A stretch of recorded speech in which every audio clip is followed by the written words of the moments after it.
White Trash with Money. Welcome back to White Trash with Money. Yeah, I don't know what episode this is. I've already lost count. Don't worry about it. Off of one hand yet, and I done lost count. Don't even worry about it. It is what it is. We have a special guest with us today. Oh, PBR TV personality Matt West. Matt the Man Meat West. Sounds so official when you say personality. That one, I don't know about that one. Well, I'll be honest with you. You know, we was there at the rodeo last night, right? It's my first experience getting the peek behind the curtain and everything. But I had no clue who you were, even until after we left. I was like, what is he like? You know, one of their VIP services, just a host. No. I knew you wasn't. I knew you wasn't like a handler or anything. But I was thinking like you was like on the board, or you was like one of the executives or something. And he was like, no, he's their TV personality. I was like, well, why in the hell was he not on TV then? I'm not smart enough to work the concession stand, much less any like a business. Acumen. I gotta start by saying I did not even recognize you. Sorry, Matt. Oh, come on. I really didn't. I didn't recognize you without flip flops. It's weird seeing you in closed-toed shoes. So, I apologize. You know what? I got an upgrade, Matt. You know, got rid of that money, didn't you? Got rid of that. That's why he got fired from this last podcast. He wouldn't put fucking shoes on. Cover them nasty things up. I didn't get fired, Matt. I didn't get fired. Okay. Just didn't get his contract renewed. What does everybody say they got fired? Yeah, I didn't get fired. I resigned. We've all been there. We get it. We get it. I mean, I guess mutual departing. Well, you know what? I think now you have to take Undertaker's side because I mean, you guys are kind of co-workers now. Being under yeah, I mean, if he's under contract, we do work for the same company. There you go. I'm a company guy. You're a company guy. You're taking Taker's side on everything. TKO, us TKO guys, we got to stick together. Yeah, you got fired. It's not your fault. It happens. Just cover your feet up. Yeah, I guess I should have. I should have put some boots on a long time ago. You know, I think I wore cowboy boots for one episode over there, and it was. And that was for the Trump interview. So yeah. You have to. If you don't cover your feet for the president, you've got something wrong. So on camera, you know, Mark busted my balls a lot about it. You know, and it was all a rib. He didn't really care. That episode, he calls me up. I mean, you know, it's the president of the United States. Yeah, we're both a little nervous. That's the only episode we've ever gotten on the phone multiple times before shooting, right? It's usually the day before he's texting me, hey, who's coming on? And I'm like, how the mighty have fallen. So, you went from the president to this guy. To Matt West. Your life is going so far backwards so fast. But he was like, hey, what are you wearing? I was like, man, probably. That's weird. That's gay. The Undertaker asked you what you're wearing. He's like, what are you going to wear for this? I was like, man, I don't know, but either a suit or maybe jeans and sport coat. Yeah. And I was like, you know, jeans and sport coat is kind of my go-to with cowboy boots. And he goes, you're wearing shoes though, right?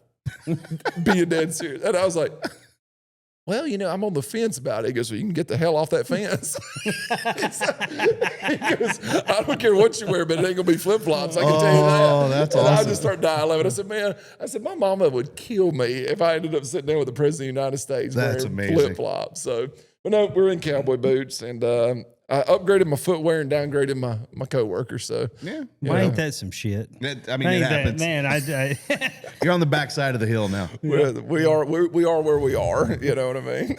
Well, I mean, he went from riding the Undertaker's coattails to mine, so that's where we're at. You know. Hey, I told him once before, man, the way to have a successful podcast, just do one with a celebrity. That's right. Got a massive following. following. Why the hell do you think I'm here?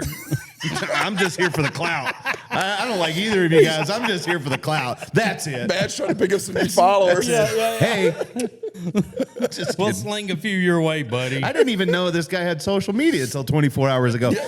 Okay, in all actuality, so funny. That sweet lady last night that came up and she said, "Oh, you're so funny," and started talking about all your social content. Looked at me and I said, "I've known you for how long now?" and had no idea.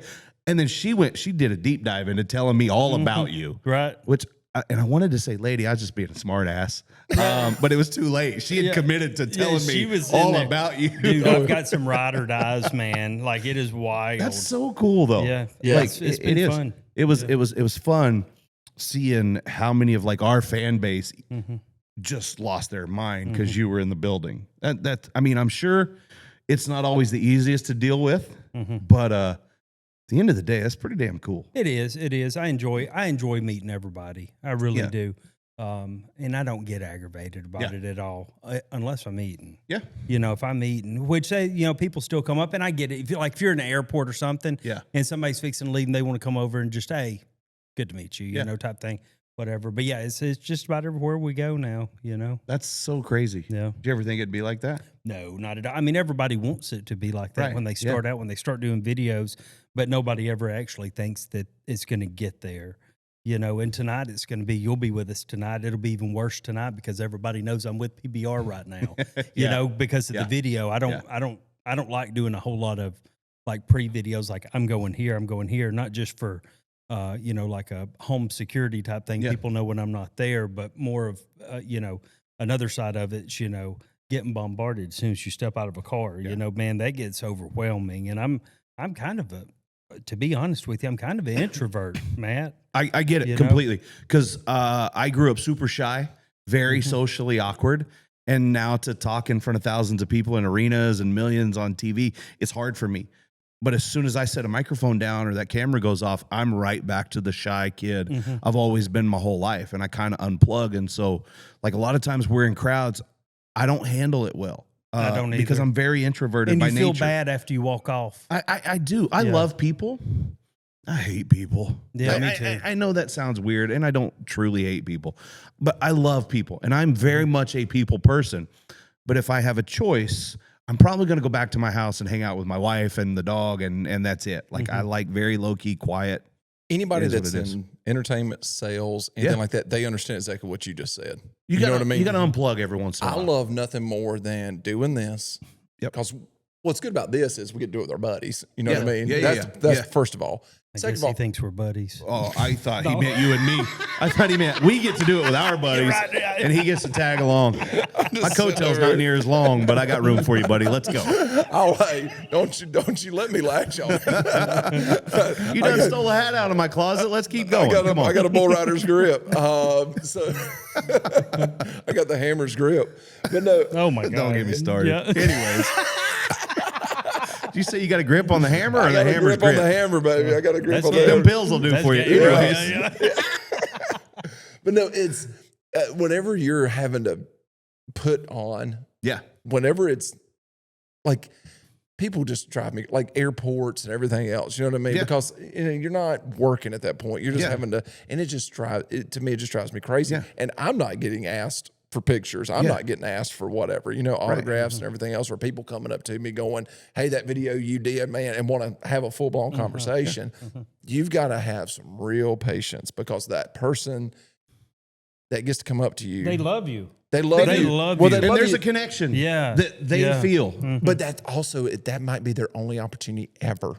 Yeah, to be able to meet you as well. There's another aspect of it too is, and you may or may not have thought about this, but everybody that comes up to you knows you, but you don't know anybody. That's it. And I deal with that constantly. I'm like, they know everything about me. Yep. I don't know nothing about them. Yeah. And that's an awkward situation. So I just start asking questions about them. Tell me about you. I want to know about you right now. Yeah. What's your name? Because a lot of times people come up and they'll never even introduce themselves. So I'm like, hey, what's your name? Well, see, I have a hard time because then I start thinking, okay, am I supposed to know this person?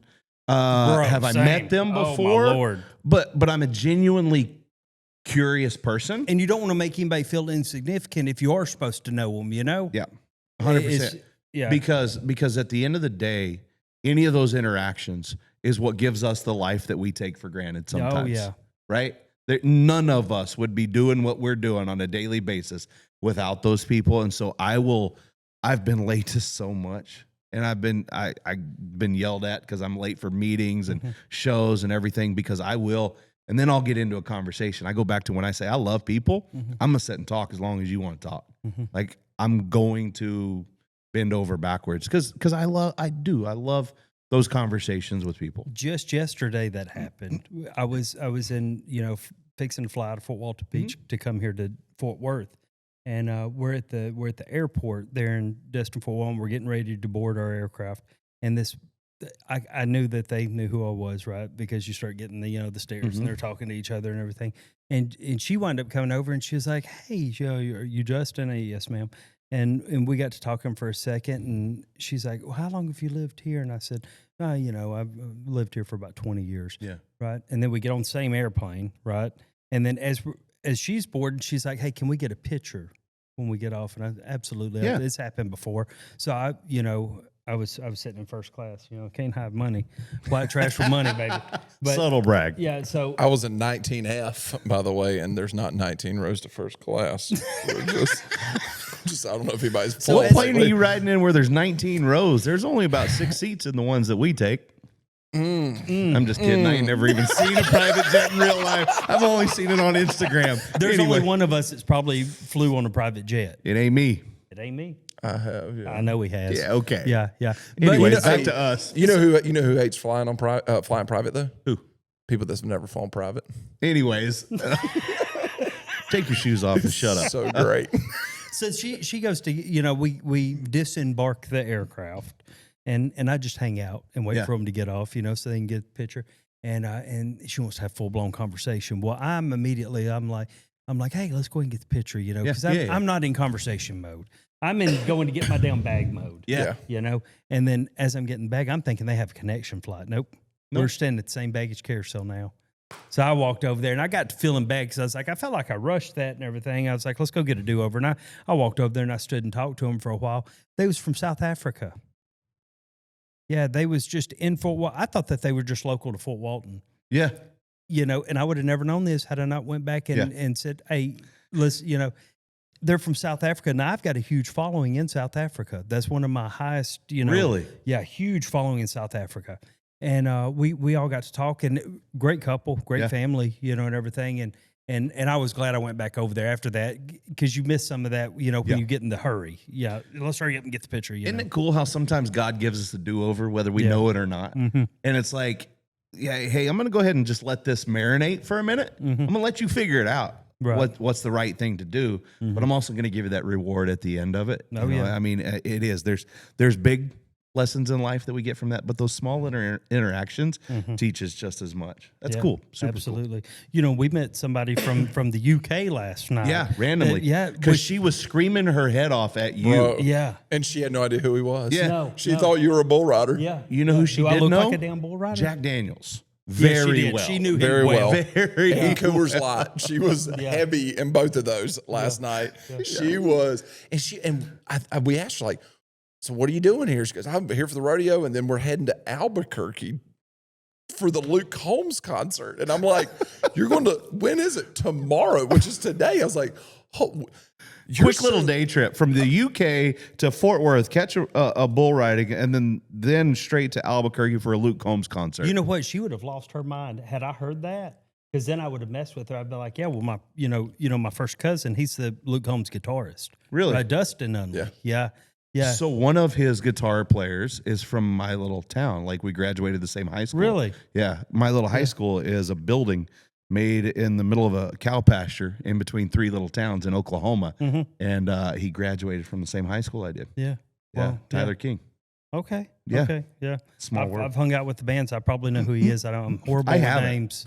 I've not hung out with the band. I'm not one of the cool kids. Yeah. I've listened to him on the radio a lot, though. Yeah. Can I tell you, I got to, this has been bothering me all day. I went to a gym this morning. I had this therapy session. I went to a gym this morning, and I need to get this off my chest and see if anybody else has these problems. Are you concerned right now? A little. It's okay. My wife knows that this has been bothering me all day. Her hat's flipped up. She's rubbing her forehead. She hates the fact that I'm about to say this publicly. You've been to the gym. You've heard people talk about it. So I get up this morning, take a pre-workout, go to the gym. I'm on the treadmill. And when first thing in the morning, things start to move. So I'm like, I'm going to go to the bathroom. And this is a big chain gym that I don't normally like going to. And here's Anytime why. Fitness? No, but close. Planet Fitness. Anyways. The green brand. Did you hit the lunk meter when you went and took a shit?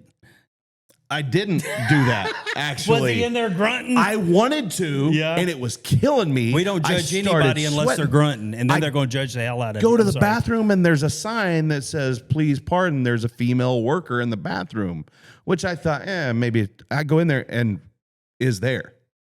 The entire hour and a half that I'm at the gym, she's in there. I can't do that in front of my wife. much less some random lady just hanging out in the bathroom. I couldn't do it. Y'all ain't into that kind of thing? No. I can't. I'm super shy, especially when it comes to that. It's been bugging me. Nobody? I'm the only one that's ever happened to? I take a shit right here on this floor in front of T-Mac. It's 2025. Hey, they won't open bathrooms. I'd have just went to the women's and did it. Yeah. If it's bad enough, I'm going to go. I can't because my wife might come in there. Didn't ask her, hey, ma'am, can you step out for a minute where I can use the bathroom? No, that's embarrassing. Really? Yeah, I'm like a little kid when it comes to that. But everybody shits. I know, but not my wife. I shit my pants in front of my wife multiple times. Not just, and I mean, we can edit that out, right? No, we're leaving that. And you've never done like just a regular poop in front of her? Man, for about 20 years of my life, I wouldn't go anywhere other than my house. Really? Yeah. You would hold it? I would leave school sometimes to go back home. What happens if he was on vacation? Oh, it's beyond that now. Like, it doesn't matter to me. Right, but I'm saying back then. A hotel room. It had to be the hotel room because I have knew it was family. clean. I have family I got members. a phobia. What? Bro, I have family members, right? And We all do. I'm not going to tell which family member this is because people back home watch. I've got family members that even if they're on vacation, they will hold it all week. Are you serious? I don't know how. How in the hell y'all do that? But the only place they will shit is at home. How are they healthy? Sorry, I didn't mean to take us there. Yeah, that literally happened to me this morning, and it's drove me nuts. I'm concerned about the health of your marriage that you're not doing this in front of your wife. I think my marriage would be very unhealthy if she stumbled into one of my little sessions. He's in there shitting like a hobo. Yeah, yeah. There's a lot of protein going through here. She would not want to come home. Yeah, ever. Is it that bad? But in my mind.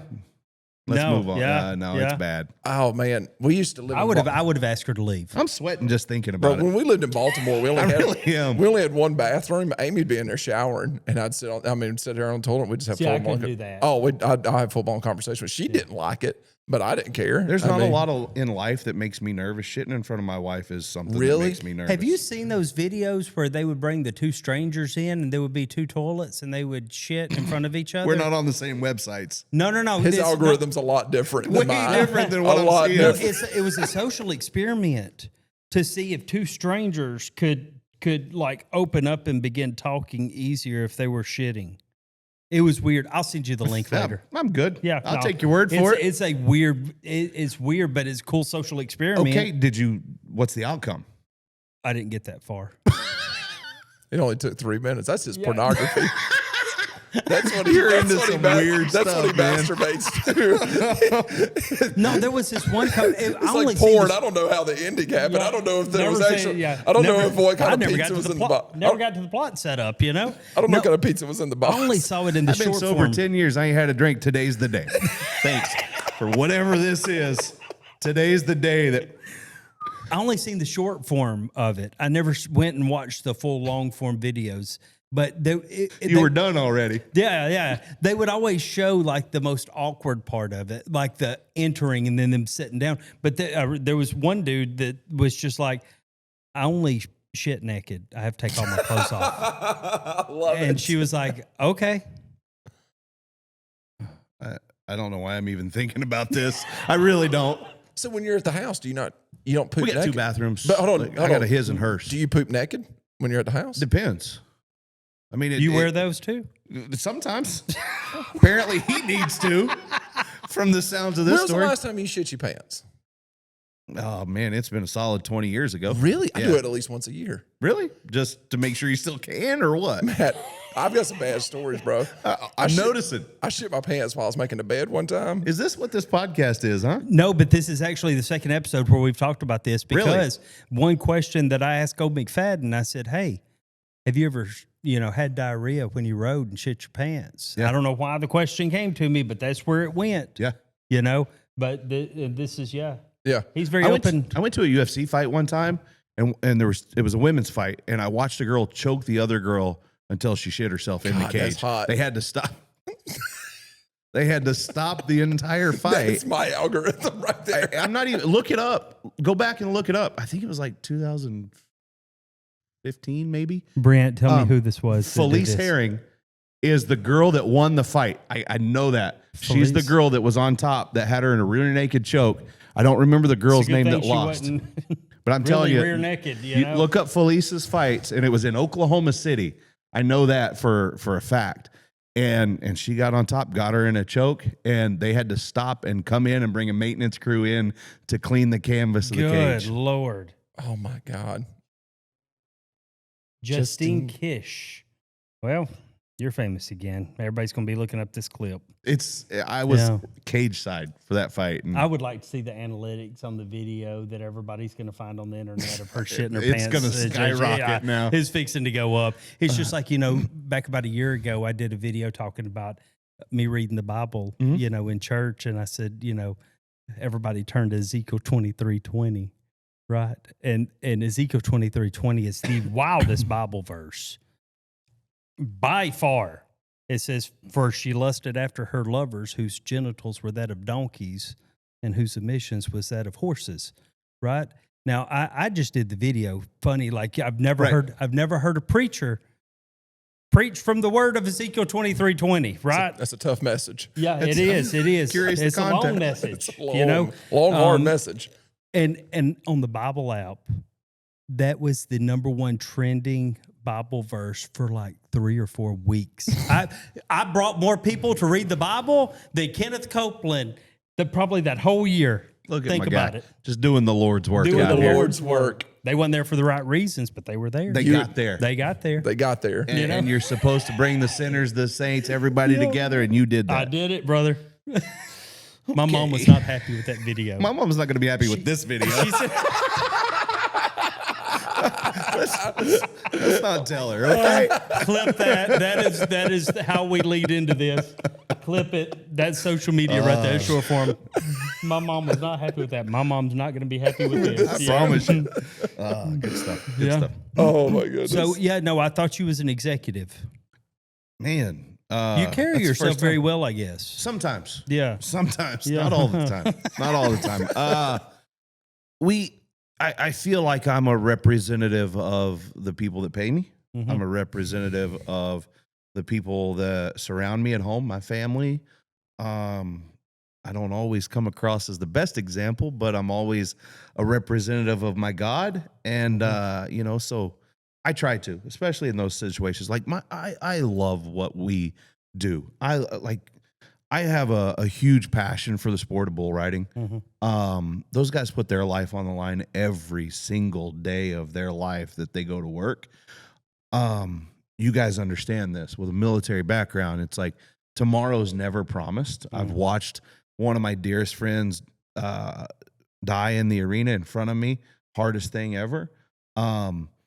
But they know that going into work, that's a possibility. And so I will always do my best to represent this organization the best I possibly can. And so maybe not always on this episode of the podcast, but you know what I mean? Yeah. Like I do. When we get to work, I love what I do. I've been blessed more than any human should be allowed to be blessed, because I've got to sit front row and watch what I believe are the toughest athletes in the world for now, almost 20 years. So you've been doing that for that long? I was a part of the first time I was a part of the announce team for a World Finals was in 2010. So this is the 16th finals I've been a part of. Okay. I was working my way up through the amateur ranks and small rodeos before that. And so just like everybody that starts off wanting to be a rodeo announcer or get into the PBR or whatever that dream is, I had to go out and it's crazy to look back at it now, but these small little rodeos in Oklahoma and Southeast Missouri and, Southeast Kansas and just throw speakers in my truck and go set them up and get out there and try to make a living. And I wasn't making a living. I was going so far backwards, but at least I wasn't draining my parents' money trying to go to college and forgetting that I had to go to class in order to do that. So I was trying. And so I spent a few years, like, I guess you'd call it paying my dues. Right. And trying to build my career. And fortunately, I got into the PBR relatively early. And so I had some great mentors, some great people, which we all have. We all have people that kind of pick us up, and whether it's visible to us at the time, we always have somebody that's kind of supporting us. And I was lucky that I had some really cool people, and my family supported me the whole time. You know, I've never went off and tried anything. I'm a shy kid that talks for a living. I'm a fat kid that now owns a gym. I don't like, I have so many blessings in my life. It's ridiculous. Have you ever rode a bull? I tried. Yeah. I tried. Dumbest thing I've ever done. And I enrolled at Oklahoma State University 3 times, never passed a semester. So I've done some dumb shit. Getting on a bull was the dumbest thing I've ever done in my life. Really? Yeah. I got what really, was it like? It was the most intense thing ever. Been in fights and all that fun stuff. Right. Never been shot at. But it was, for me, it was the most intense thing I'd ever done. I felt that I had to, though. Kind of to tell the story, a service to the guys that I was talking about. I had to know what that feeling was like, and I promise you, if you put that blue emu on the ground, this bull wouldn't have jumped over the top of that can. It was so but bad. It felt like this son of a bitch was jumping up over the clouds and kicking so hard it scared me to death. I landed on the back of my head, didn't know where I was at for the next 45 minutes, and like, it was just the most ridiculous thing ever. Really? And it was funny because I've watched bull riding my entire life. I've been a fan of it. I've studied it. And we're just at my buddy's house, and I'm getting on, and I'm warming my rope up, and I'm putting my hand in the rope, and I'll never forget my buddy. He goes, "You act like you know what you're doing." And I looked at him. I said, "Huh, darn right I do." Just give it a few seconds. I knew exactly what I was doing until the gate opened. Right. Yeah. Like, I knew how to warm the rope up and you know, and put my hand in there and get tied in and everything. It's when I nodded that everything went to shit. Everybody's got a plan until they get punched in the face. Bingo. Yeah. I got punched in the face real hard, real fast. It was so humbling that I got an even bigger respect for what these guys do, because I know that the caliber of what I did, like, I mean, their grandkids could ride better than I could. Right. You know, it was very humbling. So you've rode. Have you ever bull fought? Yeah. Same thing. When we'd be out there, a little practice pen. When I first started announcing, you know, my buddies would go get on practice bulls and everything. Now I'm not jumping in front of like the meanest, baddest dudes in the world, but little practice bulls. Yeah. And like, you know, when guys would get hung up, we're jumping in there. This was probably 30 pounds ago too. I was a little smaller. I was a lot younger. I'd like to think I'm a little more mature and smarter, and know that that's a terrible idea for me now. But yeah, again, it's like, I wanted to feel every aspect. It's when I was going to events, I want to go hang out with the guys in the back. I wanted to go when I first got started, not anymore, just to be clear. But back in the day, I wanted to go help the arena crew set up, and I wanted to go carry panels, and I wanted to be a part of every facet of what we do, so that I could learn what everybody goes through, so that if they're having a problem behind the scenes, I know how to cover it up out front. You can speak to it, or cover it, or know what they needed, how much time they needed. I know that they're in a bind or they're having trouble over here. So I know that my mind has to go somewhere else to help occupy people's time. And I mean, I feel like if you're going to work a job, you should work every level on the way up to that job, so that you understand what the people that are supporting your position go through, so that you can do that. That makes sense. Yeah, and so in the past, and I'm fixing to ask you one that might get you in trouble. I don't care. So I've been there before. The past 2 guests that we've had a bull rider and we've had a bullfighter. Which one's the tougher job? I can tell you that the bull rider will say the bullfighter every single time. 10 out of 10 times the bull rider will say the bullfighter. Yeah, because they get in front of every single one of those bulls. Yeah. The guys will tell you that they're on the bull's back. That's the safest place to be. The bullfighters are getting in front of every single bull. There's a chance that they're going to get kicked by every single bull. One thing we don't think about is that bull rope and the bell that's flying around at high velocity that has hit people in the head before. Me either. Right, exactly. You don't think about things like that. You think about, if you roll your ankle, you're dead to rights. Yeah. You know, those guys sacrifice themselves 40 times a night. Each bull rider will sacrifice themselves once a night. Those bullfighters are special. They're incredible at what they do. You were right. Court said bullfighter, and then Cody said he'd rather be the bullfighter because he's on his feet. Yep. He said, he goes, I feel like I have more control than the bull rider does. Crazy how different the perspective is. Yeah. Right. But at the end of the day, I don't want to do either of them.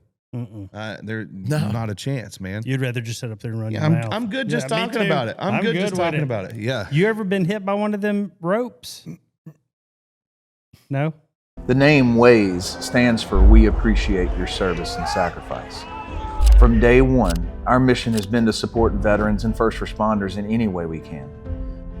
We designed each of our flavors to represent a different group of heroes: law enforcement, firefighters, EMS workers, and veterans.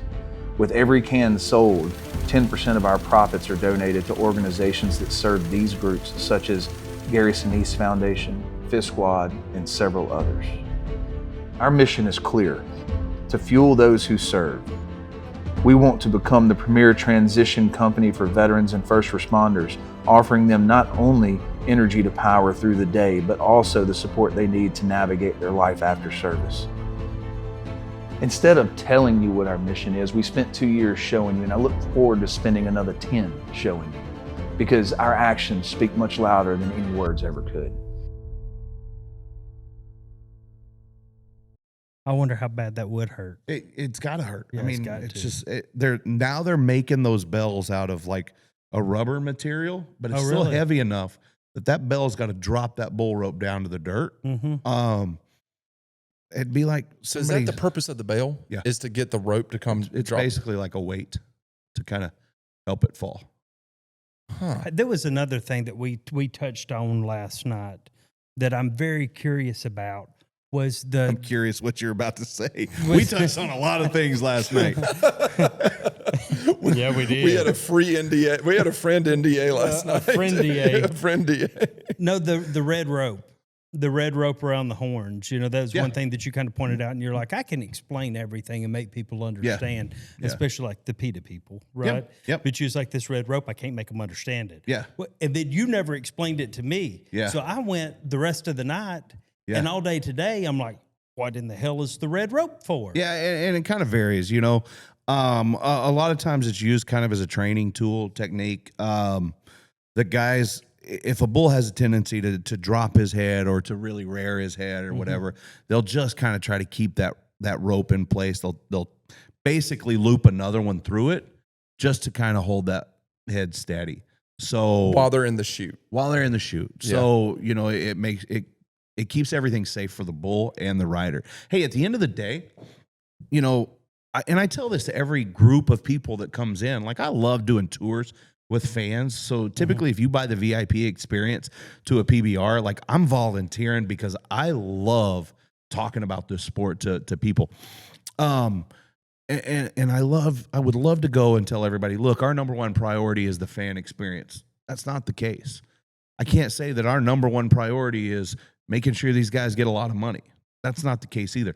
Our number one priority every single day has to be the safety of the animals, because they are fully dependent on what we as humans do, to the point where our arena crew will run dirt all the way out the back of the building, whatever arena we're at, so that those bulls never step on concrete, because concrete gets slick.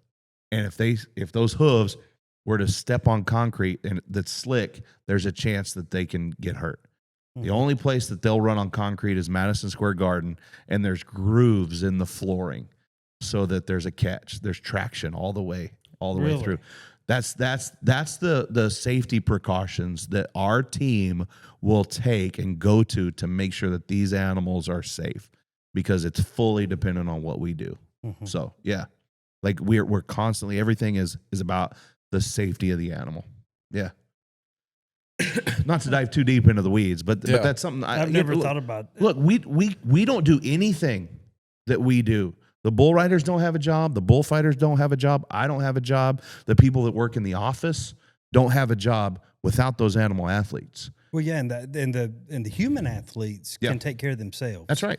The animal athletes cannot. They're dependent on us. And that's why, like, I get so passionate about it, because those animals become family to their bull owners.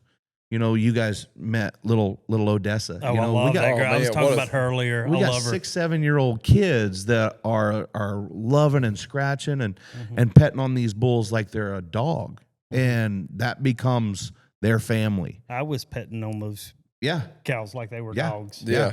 I just want to pet them. Just put your hand on it. Yeah, I just want to pet. I want to pet that dog.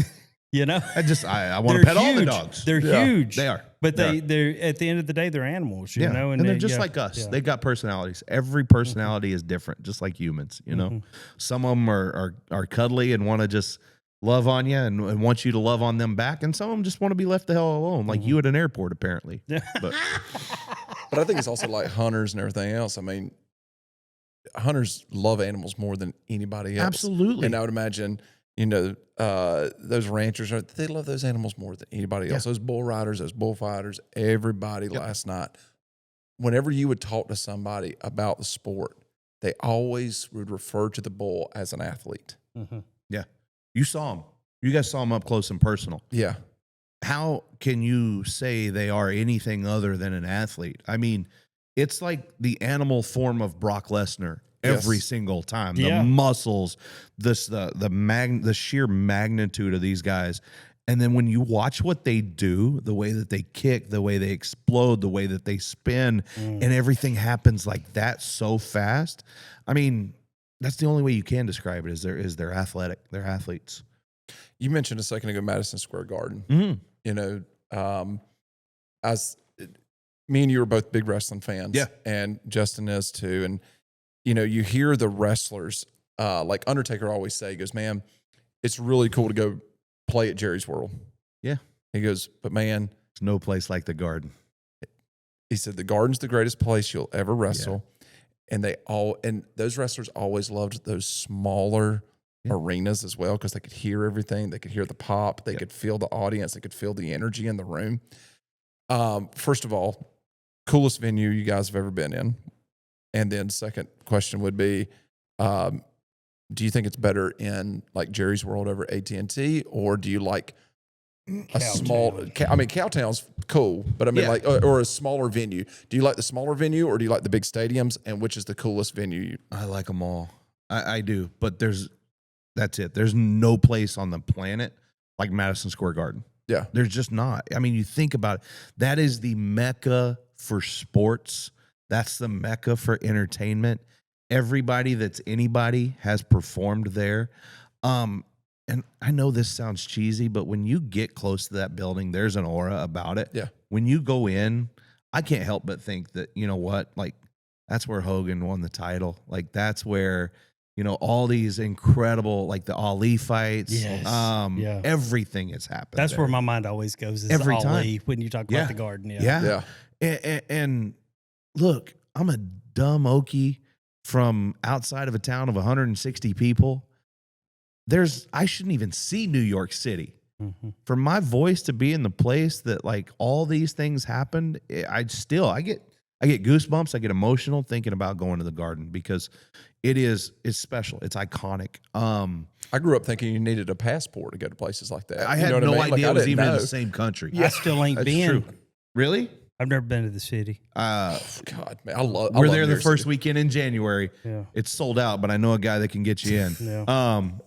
I can get you some cannolis. Yeah, I got there my you guy, go. Baby John. I don't know about that, but I can take you to some cool places. But no, it is. It's special. There's cities that are different. Believe it or not, like I love to go to LA.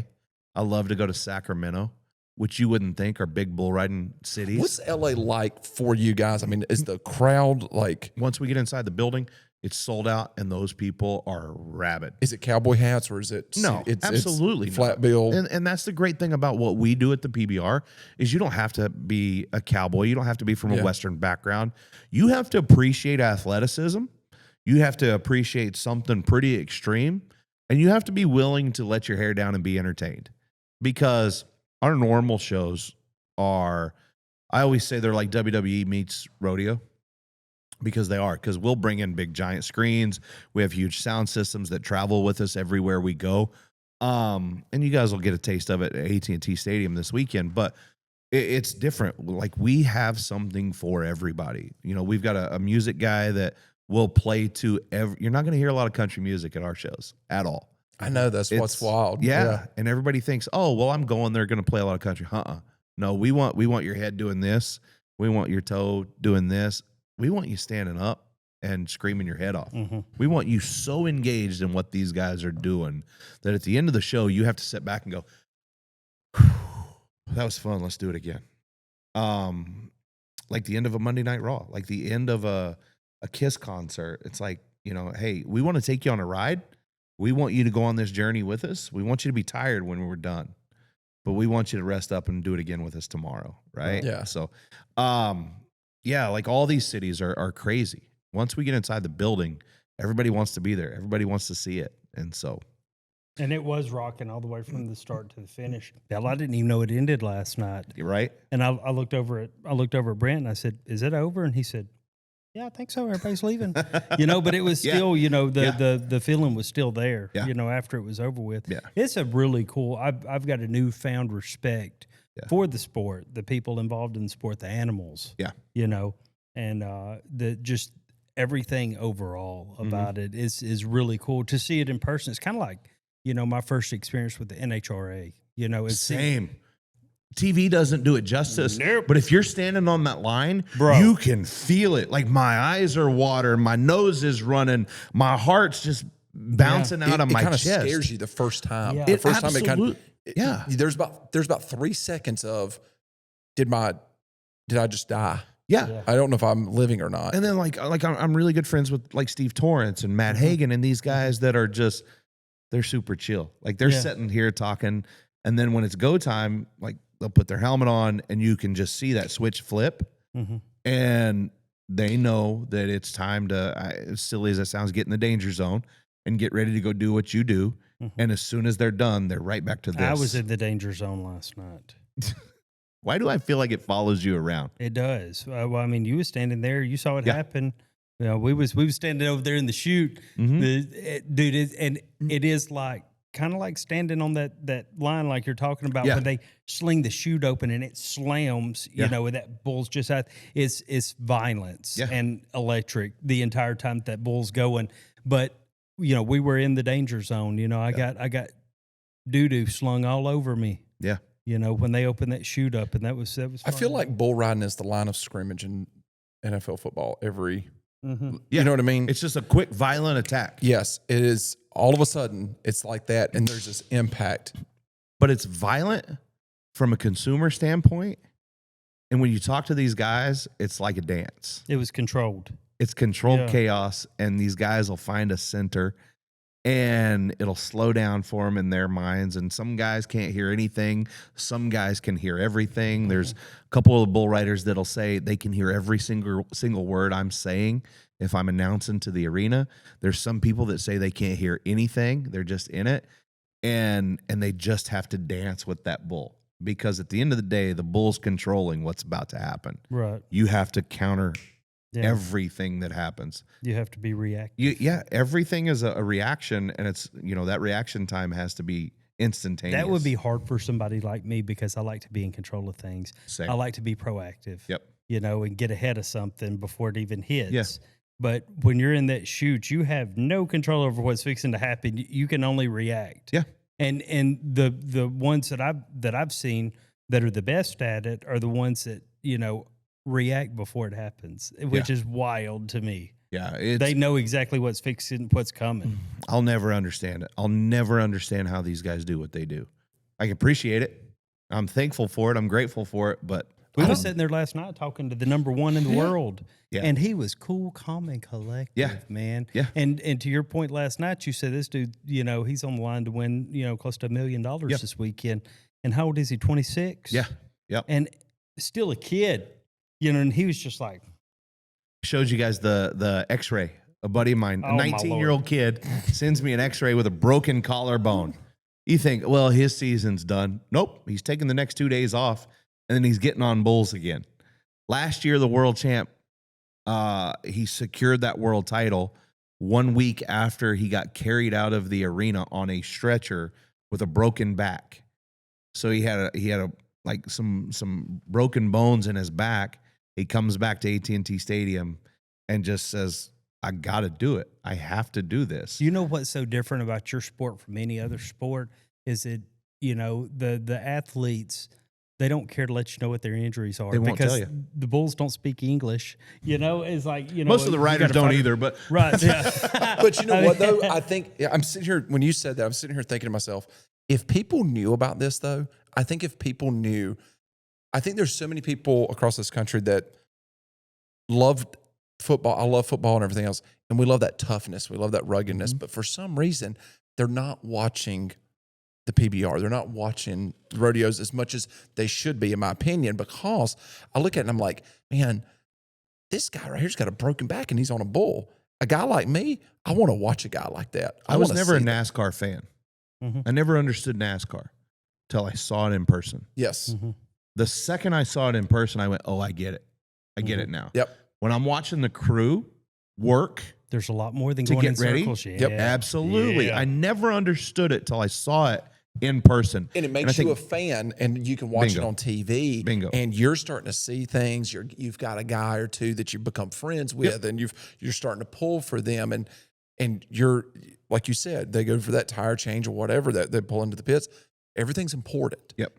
And I would challenge everybody, go to a PBR event, and if you can afford it, get the VIP experience and get down there close and personal to it. Here's the other thing. I'm Pro Wrestling 101, right? Everything I do in my career, I've learned from pro wrestling, because I need to give you a reason as a fan to care about one of these guys. Yeah. I need to make a connection with the consumer on the other side of the television or sitting in the arena with one of these 35 guys you're going to see tonight. I need you to leave here connected to him for some reason. If that's because he missed last weekend's event because his wife was giving birth to their first baby, or if that's because this 19-year-old's riding with a broken collarbone because he's had a dream his entire life of being in this moment and doesn't want to let it slip through. If Martin Luther King was a... No.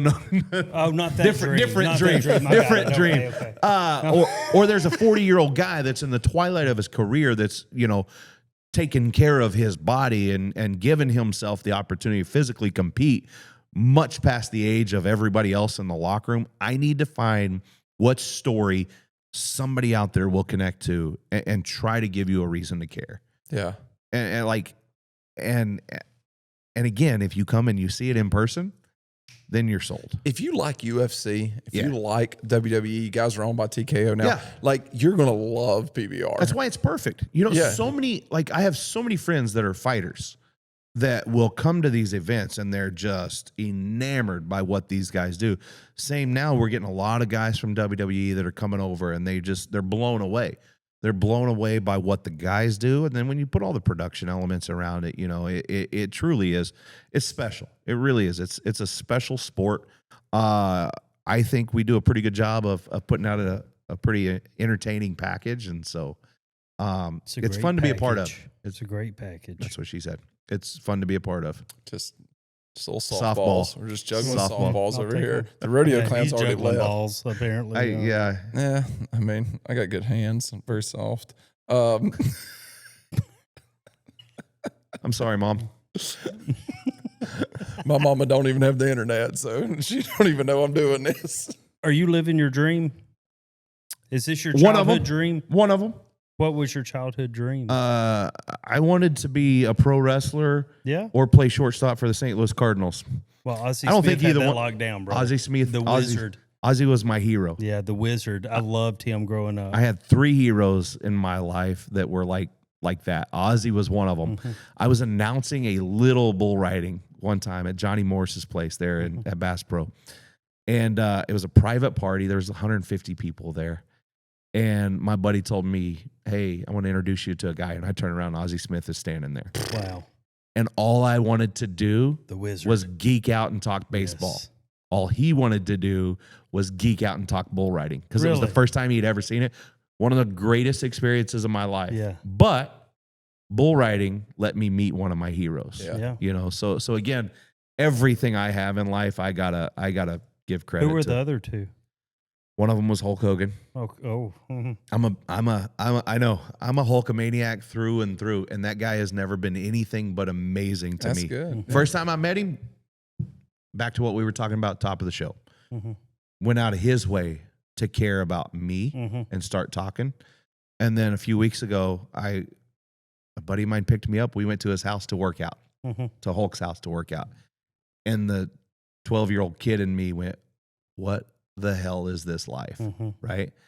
And then I think everybody in my line of work kind of wanted to grow up being a guy like Jim Ross.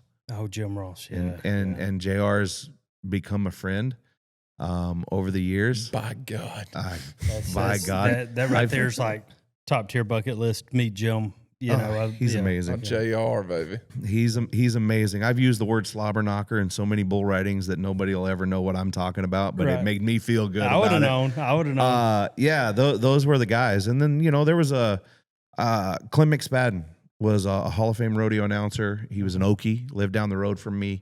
So, I know that's 4, but those are the guys that when I was growing up that I thought. You don't have a degree in like communications, none of that stuff. You just went and grinded. I went to college for about 7 years. I have an associate's degree in agriculture from a community college in Your wife's Kansas. shaking her head over there. She's shaking her head because it's true. They're still paying his student loans. Which I did, by the way. I paid them all. I did. I wanted to go into ag communications. I wanted to go into some kind of communications, but never to do this. This was a stupid accident that I ended up talking for a living. I wanted to write. I wanted to do something behind the scenes because I was shy. No, that's why I couldn't finish school. I got to college and they realized I couldn't read or write or spell. He showed up to college with a number 2 crayon. Yeah, you might have dyslexia. I showed up at Oklahoma State with an OU hat on. It started bad. Yeah, it started. So you're bad. a Sooner. I'm a Sooner fan, but I'm an Oklahoma State guy. I know it's weird. Here's the thing. That's not how that works. Here's the thing. I'm a Sooner fan, but an Oklahoma State guy. I'm an Okie, right? Okay. So I'm cheered for anything Oklahoma. Oh, that's a BS Bro, answer. I can't do it. Look, I'm from Alabama. I know, and I'm pissed off about the last time we played Alabama. Next subject. Anyways. I'm from South Carolina, and let me tell you something. You don't count. Clemson, if they played the Taliban, bro, I feel the same way. Assalamu alaikum, brother. Are you a Roll Tide guy? Yes. You have to be. Everybody in Alabama. I'm telling you, I'm with him. If Auburn's playing the Taliban, Allah Akbar. Absolutely. Roll Tide, baby. I'll strap a vest on me. I'll take one for the team. I don't care. I'm an OU football guy. I have been my whole life. I'm a Sooner football guy, but I'm an Oklahoma State guy. Yeah. You're just a state guy. Like you love the state. I love where I'm from. Yeah. You know how hard it is for me to have a house in Texas? I don't want to tell anybody that because I'm a diehard Okie. Are you a Cowboys fan though? Like Dallas Cowboys? Yeah. Yeah. How does that work? Hold on. No. Who you root for? Honestly, my wife's the football fan in our family. Okay. Who is it? Yeah. She's from Colorado. Oh, She's a okay. Broncos fan. Yeah. Okay. Yeah. She's a Broncos fan. I do. Jake Ferguson's my guy. I love watching the Cowboys. Genuinely love watching the Cowboys. Back Aikman, Emmett, Michael Irvin. Are you kidding me? Those were the dudes. What do you think about Dak? I'm gonna meet him this week. Yeah. I'll tell you after that's over. Funny story with me and Dak Yeah. is I knew Dak. Me and Dak used to work out together. Really? Yeah, but while Dak was still in high school. Really? So I was stationed at Barksdale. Dak probably won't even remember this. We follow each other, and I've never even brought this up. I've never even messaged him, right? And I don't know. He may remember it. I don't know. But he lived in Halton, Louisiana, right? And I lived in Bossier City, and right across the street where me and Crystal lived at the time was a Anytime Fitness, right? And I would go in before I went into work and work out. And he was always in there. It was just me and him. So we would spot each other, right? Really? Now, I knew who he was, and I knew he had already committed to Mississippi State, and I'd give him shit saying, man, you just need to go play for Alabama. And he'd always, hit me back with, I'm not good enough for Alabama. It turns out dude's a pretty damn good quarterback, He just, But yeah. So I've known Dak since he was in high school. No way. That's super cool. I used to work out with Arnold Schwarzenegger. Really? Believe it or not. We all did. I had the kinda. VHS as well. Yeah. That's not that kind of working out, bro. Kinda. No. We worked out in the same building one time. He was over there and I was over here. I saw him. I said, "Hi, Arnold." How tall is he? I don't. Probably my height. I don't know, maybe a little shorter. Are you serious? Yeah. I thought he was like 7 foot tall, but I See, think that's what we talk about. bodybuilders aren't really tall guys. Are you big into body? I mean, like I love fitness. Lee Haney industry. went to my high school. Really? Yeah, and Really? Oh yeah, man. He is business partners with a good friend of mine, and yeah. So I'm pseudo know Lee. Yeah. So let's circle back around talking about bodybuilding because there's a 7-time 212 Mr. Olympia by the name of Flex Lewis. Yep. Flex. Good friend of mine. He's a bull owner. He owns bulls. Really? Believe it or not. Wetzel, Yeah. owns bulls. Michael Chandler, the UFC superstar, used to own bucking bulls. It's amazing how many different personalities. Parker McCollum used to own some bucking bulls. You know, it's amazing how many different people from different entities and different worlds get engaged in the bull riding world and then just want to be a part of it. How much money is in that? A lot. If you own a bull? A lot if you're selling partnerships in bulls. It's like Really? horse racing. It is. It's very similar. Horse to racing is the same way. Yeah. You just no. There is not a racing horse owner that owns 100% of a horse. Yeah. Really? They go out and sell small pieces of that ownership. They'll say that ownership in that horse is $10 million, and they're going to go out, and that person might say, I'm going to keep $5 million of it and own 50% of it, and I'm going to sell off the other 50%. Or they may only keep 25% or whatever, and they'll sell just pieces of it. And how do you make money off that horse or the bull? Then? Well, what that horse does is it goes and wins races, and its value continues to grow and being a stud. After you want that horse to win the Kentucky Derby, semen sales. So the horse that won the Kentucky Got Derby, milk. the horse that won the Kentucky Derby this year, the stud off of that horse makes $40 million a year. Good night. That's some crazy. expensive come. That's crazy. That's 40 million, ridiculous. $40 million a year. How bored do you get that you know that? Man, That's a pretty unique statistic. Yeah. You just rattled out a whole lot of information. About you got racing really horse. excited about semen. about horse racing. Yeah. And Yeah, me you and you was sitting here just thinking about like 13-year-old boys. Like he's over here can't not talking be- about semen. Why were you thinking about 13-year-old boys? That's what you just said. We were over here thinking about 13-year-old. No, we were thinking like. There you go. You got to hit that like a little bit harder in that mic. We were acting like middle schoolers. Yes. There you go. Let's just clarify. No, I got a lot of knowledge about a lot diddy. of stupid That's stuff. no way. He's like, not touching that one. Yeah. But no, it sounds like owning bulls is like is. owning a racing horse. But at the end of the day, you have to jump into that business because those guys spend so much money on vet bills, on feed, on travel, everything, because those bulls are top priority. That you don't get into the bull business for financial gain. You get into the bull business for passion. Mm-hmm. You get into that business because you love those animals. You love the sport. You know, you want to be involved. And I think that's, look, at the end of the day, I think that's... You don't want to love them too much. That's You what got my cousin Ricky mixed up with the law. Well, and I feel like he might try to love them too much because he thinks he can make $40 million a year off of them. Well, you're the one that convinced me that I can milk them last night, and I stood over there for 20 minutes. And I got a great video that's coming out soon. Milking that bull. It's for Patreon only, okay? Ain't gonna be on ours. I ain't trying to get banned. We good. You can put anything over there. Yeah. I milked that bull for 20 minutes last night before That Lord have bull, mercy. that bull was a concrete statue, and he kept just plugging I away. just kept going.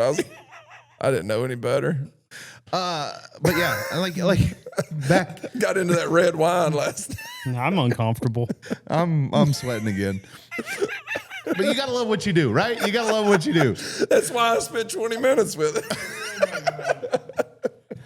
Yeah. What would you be? What do you think? I think it's hot in here all of a sudden. What do you think? What do you think you'd be doing if you wasn't doing this? I'd be in prison. Yeah. Maybe. There's a For good milking chance. bulls. They're probably I'm sorry, for doing I something took it stupid. right back there too. Boy, I got to Now all of a sudden, you guys are in sync. My God. Honestly, I don't know. Man, that's a hard decision. And thankfully, God never made me take that path. I feel like this is where he wanted me. And it's crazy to think that, like, growing up not talking to anybody, being terrified to talk in a room full of 3-4 people. My parents would never think I would sit down and have a conversation with people like this when I was younger. And so there was a switch that flipped and it happened and here we are. So I don't know. I worked at a bank one time. I was a bank teller I don't want to do that shit again. I'm gonna put you in a hot seat right now. Go for it. You love bull riding. I do. You love PBR. Yeah. You're a company man. Yeah. I mean, I'm here. Kidding. What if WWE calls? I'm gone. That's what I feel. 100%. Really? You want to go back to what I wanted to do? Jim Ross. I mean, that's what 100%. Yeah. I watched Michael Cole. Yeah. Michael Cole is one of the most incredible talents I've ever seen in my I remember watching him on life. Saturday morning Live Wire. Remember that? Yeah. Oh, yeah. I remember seeing Michael Cole do backstage interviews. But like what him and Pat McAfee are doing right now in WWE is special. Like that is Jerry the King Lawler and Jim Ross. There you go. From back in our day. Yep. They have, but totally different. Yep. They have found what works for them, and they are making it so entertaining. Mm-hmm. They're being themselves, and to me, it's so incredible to watch. They're so gifted, so talented. As fun as the Attitude Era was in the ring, what JR and the King could do was on announcing made it so much better. Yeah. And I think that's wrestling has come full circle now to where the product in the ring is back to being amazing. Yeah. But now we also have Cole and Pat that are taking it to the next level. That's what I do. Yeah. That's what I get to do. I get to be Jim Ross or Michael Cole and Pat McAfee. I get to be kind of all of those guys for our PBR athletes, because at the end of the day, wrestling is two guys in a ring beating each other up, body slamming, power bombing each other. But without that story to tell, it makes no sense. It doesn't give you a reason to connect. We can watch 35 guys get on the back of a bull, but without that story and that soundtrack, it's 35 guys getting on a bull. And you're having that's how I look at my job. And you're having to explain the bull, the rider, Yep. They're what's at stake, everything within, I mean, from the time that they kind of get to the shoot and the time the camera gets to them, you've got what, 30 seconds? Yeah. I mean, that's all I've ever needed. But you didn't need to educate anybody. Twice. That's very unselfish of you. What were we talking about? The story I've got less than a minute to educate, to inform, to try to entertain, to try to tell a story, do all that, and keep your attention, And so there's some days some stories don't get told because we just need to shut up and let the music play and let people have fun and reset their mind. And then we'll come back in a couple of minutes. It's knowing that feeling, right? When to now's not the time to talk. It's like calling it in the ring. Yep. Like wrestlers will say, hey, let's call it in the ring, because we got to see what the crowd's reacting to. Going back to New York City, to LA, to Sacramento, so different than going to Tulsa, Kansas City, Fort Worth. Crowd reaction is different. I got to tell a different story. I have to come in there with a different package and different idea of same package, just wrapped different. What I'm gonna put out there, it has to be different, because every city receives things differently. So that's my thing is like, I never have a script. I never have an idea of where we're going to go. Once we get into it, we're calling it in the ring. I have to see what the crowd's going to react to before. Is the TV commentating different than what's happening in the arena, or is it all? Absolutely. So different. Yep. Yeah. I think we might be the only sport that has actual live storytelling while the event is going on. Because that's what, that's what sucks about WWE.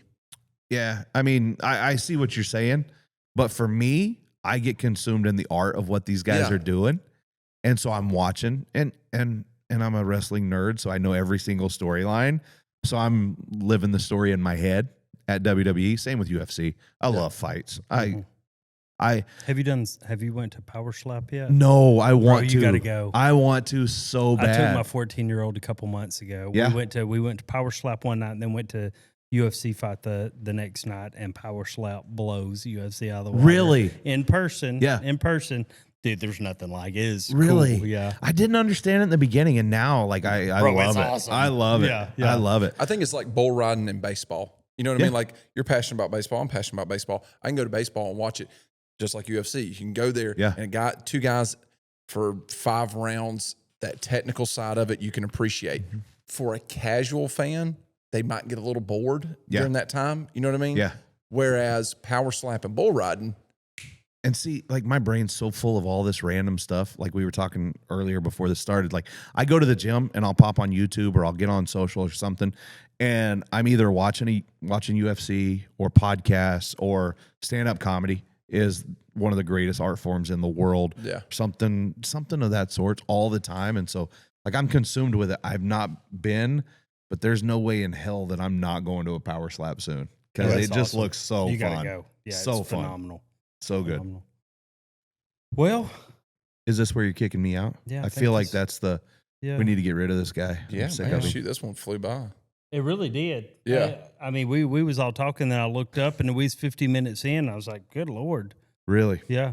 It does. Well, So I mean, an it's, hour. it's Time fun when flies. you're hanging with your buddies. Yeah, time flies when you have no clue what you're doing. That's You know? story of my life. Yeah. I looked down and I was like, I'm how old now? Because I Bro. had no idea what And I'm the doing. years with life. keep flying by. I heard a freaking awesome quote the other day. It said, the days are so slow, but the years go by so fast.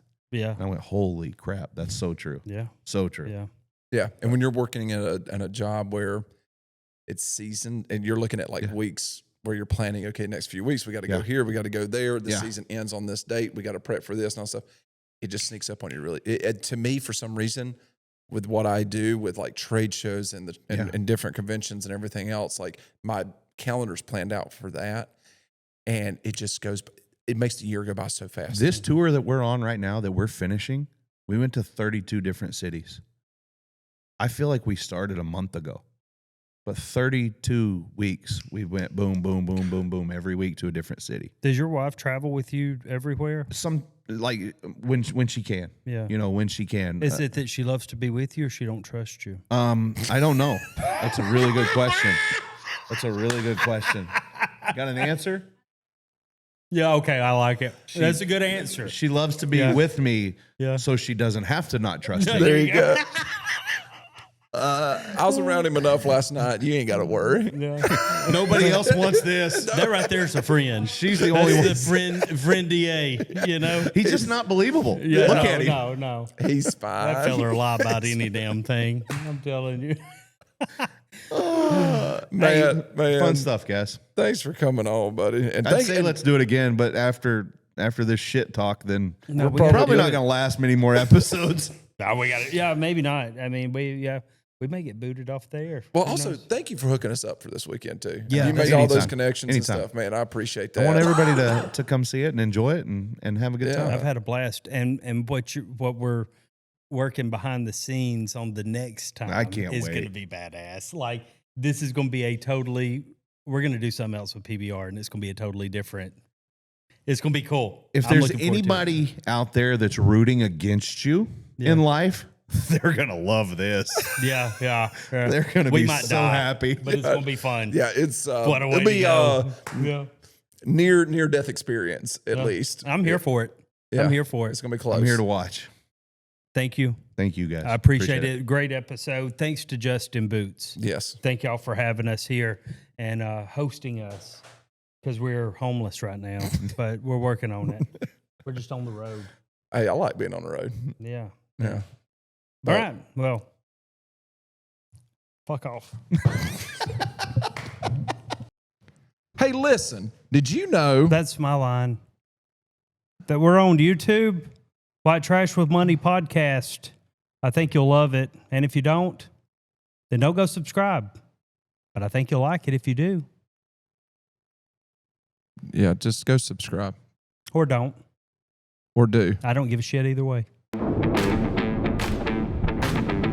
Listen, did you know? Welcome to White Trash with Money.